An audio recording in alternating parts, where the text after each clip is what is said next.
ఈరోజు ఎందుకో గాని ఉదయం లేవడం చాలా లేట్ అయిపోయింది. అస్సలు మెలుకువే రాలేదు. నేను లేచేటప్పటికి బాగా ఎండ వచ్చేసింది. ఒక్క అరగంట లేట్‌గా లేస్తే చాలు ఇంట్లో పనులన్నీ కూడా చాలా లేట్ అయిపోతాయి. ఇంకా ఈ హడావిడిలో పిల్లలకి లంచ్ బాక్స్ కట్టేసి, ఇంక టిఫిన్ చేసి స్కూల్‌కైతే పంపించేశాను. వాళ్ళు స్కూల్‌కి వెళ్ళిన తర్వాత ఇల్లంతా తుడిచేసి నేనైతే స్నానం చేసొచ్చి, ఇప్పుడైతే బయట క్లీన్ చేసుకొని ముగ్గైతే పెట్టుకుంటున్నాను.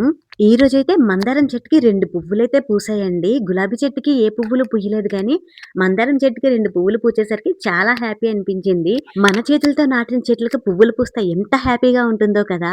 నాకు కూడా అలానే ఉంది. ఇంకా ఆ పువ్వులను కట్ చేసేసి ఇంక దేవుడికి పెడదామని చెప్పి ఇంక అలా తెచ్చేసాను.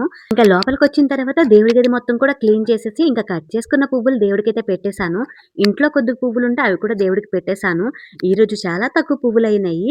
ఇంకా దీపమంతా పెట్టిన తర్వాత హారతి ఇచ్చేసిన తర్వాత టిఫిన్ అయితే చేశాను. ఇంకా టిఫిన్ చేసిన తర్వాత ఈరోజు ఎందుకో కొంచెం బ్లాక్ కాఫీ తాగాలనిపించింది. ఇంట్లో అయితే కాఫీ పొడి ఉంది. అలాగే నిమ్మకాయలున్నాయని చెప్పి ఇంకా వేడి నీళ్ళు కలిపేసి బ్లాక్ కాఫీ అయితే తాగేసాను. వీడియో నచ్చితే లైక్ చేయండి.